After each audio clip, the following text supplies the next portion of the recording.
புரியுதுங்களா? அப்ப இப்போ அச்சரப்பாக்கம் வரைக்குமே இடம் வாங்கி போடலாமா கூடாதா?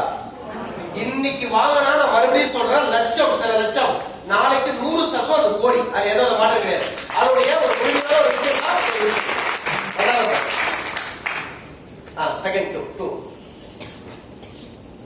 ஏன்னா நம்ம எல்லாருக்கும் ஒரு இது இருக்கு, அதாவது என்ன சார் இவ்வளவு தூரத்துல அவ்வளவு தூரத்துல அச்சரப்பாக்கத்துல போய் வாங்கி போட்டு என்ன பண்றது? நானு எங்க சார் வாங்கி போட்டது? தொழிற்பேட்டை உங்களுக்கு அச்சரப்பாக்கத்துக்கு அடுத்து என்ன ஏரியா தெரியுமா? ஒரு டோல்கேட் ஒன்று வருமா? அதுதான் ஏரியா தொழிற்பேட்டை இருக்குல்ல. தொழிற்பேட்டை தாண்டி வரைக்குமே செங்கல்பட்டு டிஸ்ட்ரிக்ட் தான். உங்களுக்கு தெரியுமா இல்லையான்னு தெரியல. நீங்க எல்லாம் கூகுள் மேப்ல போடலாம், எல்லாமே கூகுள்ல இருக்கு, ஆட்டோமேட்டிக்கா உங்களுக்கு தெரிஞ்சிருக்கும். இப்போ இது வந்து இன்னைக்கு நடந்த ஒரு நியூஸ். அதாவது அரசியல் பேச வரல, நம்ம பிசினஸ் ரீதியா பேச வரல. இன்னைக்கு நடந்த நியூஸ்ல நான் சொல்ற விஷயம் என்னன்னா, இன்னைக்கு கவர்மெண்ட் ஒரு சில விஷயங்கள் ரொம்ப மனப்போட எடுத்து வந்து முடிவு எடுத்திருக்காங்க.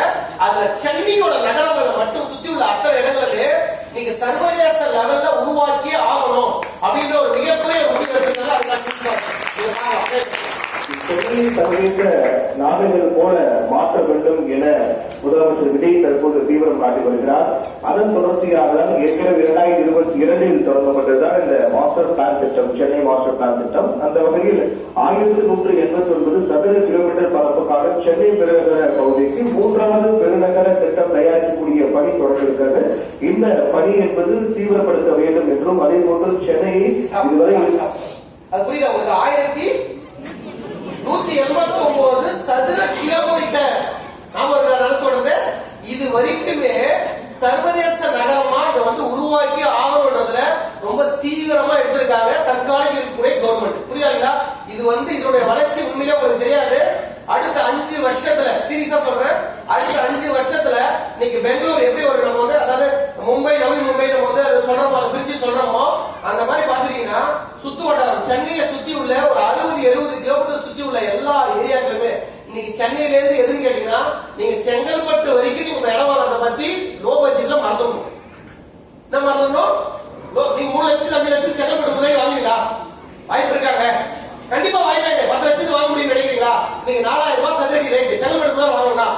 செங்கல்பட்டுல இருந்து 60 கிலோமீட்டர் சரௌண்டிங், இந்த சைடு எடுத்தீங்கன்னா ஸ்ரீபெரும்புத்தூர்ல இருந்து 60 கிலோமீட்டர் வரைக்குமே பாத்தீங்கன்னா மிகப்பெரிய லெவல்ல வளர்ச்சியாக போகுது. ஏன்னா சென்னையில பெரிய லெவல்ல இடம் கிடையாது, பெரிய லெவல்ல ஒரு பெரிய ஸ்கூல் ஆரம்பிக்க முடியாது, பெரிய காலேஜ் ஆரம்பிக்க முடியாது.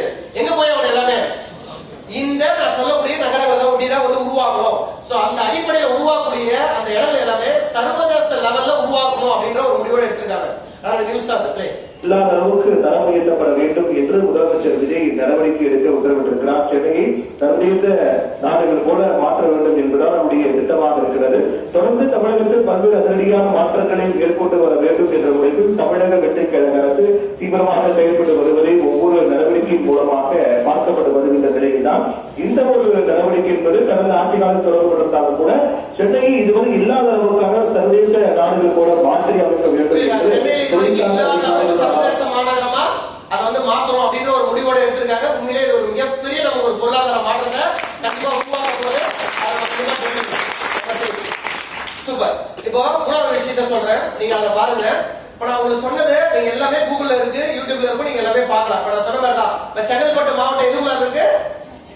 சிஎம்டிஏ லிமிட்ல இருக்கு, சென்னை லிமிட்ல இருக்கு. அதுல எந்த ஒரு மாற்றம் கிடையாது. இப்ப இந்த செங்கல்பட்டு மாவட்டம்ன்றது நமக்கு நிறைய பேருக்கு தெரியாதுங்க. எந்தெந்த ஊர்ல இருந்து அது வந்து செங்கல்பட்டு மாவட்டம் உருவாகுது அப்படின்றது நான் மறுபடியும் சொல்றேன், சாதாரண விஷயம் கிடையாது. செங்கல்பட்டு மாவட்டத்துக்குள்ளார வாங்குற அத்தனை பேருமே ரைட் டைம் இந்த நேரத்தில் புதுசா தரமா பர்ச்சேஸ் பண்றது. நீங்க ஒரு ப்ராஜெக்ட் வந்ததுக்கு அப்புறம் கவர்மெண்ட்ல எல்லாம் வந்ததுக்கு அப்புறம் பண்றதுல எனக்கு தெரியும், புதுசா தரம் கிடையவே கிடையாது. அதுல ஊருக்கு கொடுத்துருக்காங்க பாருங்க, கொஞ்சம் கீழே இருக்கு, மேல கொடுத்துருக்காங்க பாருங்க. மீனம்பாக்கம் இல்ல, மீனம்பாக்கமே செங்கல்பட்டு டிஸ்ட்ரிக்ட் தான். ஏர்போர்ட் இருக்கு இல்லையா? ஏர்போர்ட் இருக்கிற Meenambakkam Chengalpattu district, Chromepet Chengalpattu district, Pallavaram, Tambaram, Urapakkam, Guduvanchery, Potheri, Vandalur, Singapore, Tiruppur, Paralur, புரியுதா? கொஞ்சம் செங்கல்பட்டு, செங்கல்பட்டு இந்த சைடு பாத்தீங்கன்னா மதுராந்தகம், மதுராந்தகம் எங்க வருது? எதுல வருது? செங்கல்பட்டு டிஸ்ட்ரிக்ட். இந்த சைடு எங்க வருது? செய்யூர். செய்யூர் எங்க தெரியுமா? கிட்டத்தட்ட ஈசிஆரோட மரக்காலத்துக்கிட்ட வரைக்குமே எங்க போகுது தெரியுமா? அது எல்லாமே செங்கல்பட்டு மாவட்டம் தான். புரியுதுங்களா? ஒரு வாக்குக்கு அப்புறம் தான் அந்த சைடு விழுப்புரம் மாவட்டம் போகுமே தவிர அப்போ அது வரைக்குமே எங்க போகுது? இந்த சைடு எடுத்துட்டீங்கன்னா மேல்மருவத்தூர் எதுல வருது சார்? மேல்மருவத்தூர் தெரிஞ்சு பாருங்க, ஏரோமர் பண்ணி காட்டுறாங்க பாருங்க. மேல்மருவத்தூர் வந்து எங்க வருது? செங்கல்பட்டு மாவட்டத்துல வருது. நம்ம நிறைய பேர் நினைச்சுக்கணும்ல மேல்மருவத்தூர் எங்க இருக்கு சார் அப்படின்ட்டு. சிஎம்டி லிமிட் ஞாபகம் வச்சுக்கீங்க.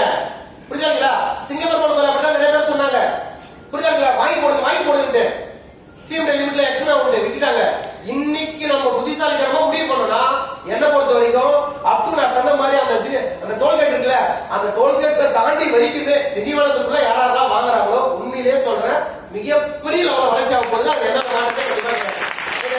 மிகப்பெரிய லெவலில் வளர்ச்சி ஆக போகுது.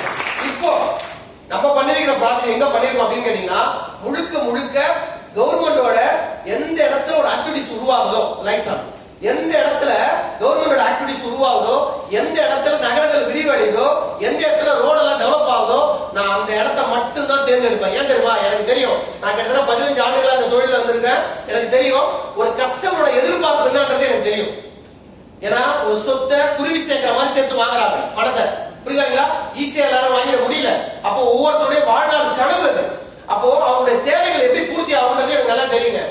அடிப்படையில் நான் சொல்ற விஷயம் என்ன தெரியுங்கன்னா, ஒரு இடம் வாங்கணும்னு வச்சுங்களா, ஒன்னு ரோடு பெருசா இருந்தா கண்டிப்பா பெரிய லெவல் டெவலப் ஆயிடும். இல்ல ஏதாவது ஒரு ஸ்கூலுக்கு வந்ததுன்னா மிகப்பெரிய லெவல் டெவலப் ஆயிடும். இல்ல ஒரு காலேஜ் வந்து வச்சுங்களா, நிச்சயமா சொல்றேன் அடுத்த ஒரு 10 கிலோமீட்டர் சரௌண்டிங் வரைக்குமே பெரிய லெவல் டெவலப் ஆகும். உண்மையா இல்லையா சார்? பூந்தமல்லியில பனிமலர் காலேஜுக்கு அப்புறம் தான் பெரிய லெவல் டெவலப்மெண்ட் சார். உண்மையா இல்லைங்களா? பூந்தமல்லிக்கு அடுத்தது நான் சொல்றது எல்லாத்தையும் ஞாபகம் வச்சு பாருங்க. SRM காலேஜ் காட்டாங்குளத்தை தாண்டி லாங் நம்ம பேசியிருந்தோம். இன்னைக்கு காட்டாங்குளத்தூர்ல எப்ப SRM யூனிவர்சிட்டி வந்ததோ அதனாலதான் அப் டு செங்கல்பட்டு வரைக்குமே டெவலப்மெண்ட். உண்மைதானே? அப்போ ஒன்னு ஸ்கூலு இல்லனா காலேஜ். எங்க? ஒன்னு ஸ்கூலு ஓகே இல்லனா காலேஜ். ஓகே காலேஜ் இதுல ஏதாவது ஒண்ணு வந்தா கூட சூப்பர். இல்லன்னு வச்சுங்களா இன்னொன்னு சொல்றோம் ஹைலைட்டான விஷயம். நிறைய பேர் ஆசைப்படுவோம். என்ன தெரியும் ஆசைப்படுவோம்? சார் எனக்கு வீடுங்க மத்தியில இருந்தா நல்லா இருக்கும் சார் அப்படின்னு ஆசைப்படுவோம். வீடுங்க மத்தியில இருந்தா கண்டிப்பா டெவலப் ஆகும். ஆனா இன்னும் நம்ம நினைச்சு பார்க்க முடியாத அளவுக்கு ஜாமெட்ரிக்கலா இருக்கணும் வளர்ச்சி அப்படின்னு நினைச்சீங்க அப்படின்னா ஒரு நீங்க போட்ட 1 லட்சம் ரூபாய் வந்து 200 மடங்கு 300 மடங்கு 400 மடங்கு 500 மடங்குலாம் வளரணும்னு ஆசைப்பட்டீங்க அப்படின்னா அதுக்கு ஒரே ஒரு தீர்வு எது தெரியுமா? எங்கெல்லாம் எம்ப்ளாய்மெண்ட் ஆப்பர்ச்சுனிட்டியோ இல்ல கவர்மெண்ட் சம்பந்தப்பட்ட ஆக்டிவிட்டிஸ் எல்லாம் உருவாகுதோ அந்த இடங்களை தேர்ந்தெடுக்கப்பட்டு வாங்கி போடுங்க. உண்மையிலேயே சொல்றேன் அந்த இடங்கள் எத்தனை பேர் 200 மடங்கு 300 மடங்கு 500 மடங்கு அப்படி நீங்க பாத்தீங்கன்னா இப்போ நம்ம நீங்க எடுத்து பாத்தீங்கன்னா வண்டலூர் கிளம்பாக்கம் பஸ் ஸ்டாண்ட் வரதுக்கு முன்னாடி யாரெல்லாம் வாங்கி போட்டாங்களோ நீங்க எல்லாமே 7 லட்சத்துக்கு 10 லட்சத்துக்கு வாங்கி போட்டது நீங்க 3 கோடி 1 கோடி ரூபாய். உண்மையா இல்லைங்களா? 300 இருந்து 400 கோடி ரூபாய் பட்ஜெட். இப்ப நம்ம பண்றோம்ல ப்ராஜெக்ட், அந்த ப்ராஜெக்ட்ல என்ன தெரியுமா வருது? கிட்டத்தட்ட 2000 கோடி ரூபாய் மதிப்புல ஒரு பார்ட்மெண்ட் மட்டும் ஒதுக்கி இருக்காங்க சார். 20000 கோடி ரூபாய் மதிப்புல ஒரு பார்ட்மெண்ட் மட்டும் ஒதுக்கி இருக்காங்க. அதுக்கான இடம் எவ்வளவு தெரியுமா? கிட்டத்தட்ட 2000 ஏக்கர் ஒதுக்கி ஒரு சர்வதேச நகரமா உருவாக்குறாங்க.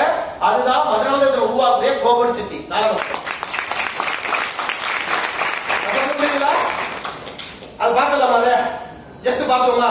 ஒரு நல்ல கிளாப் பண்ணி போட்டுருவாரு.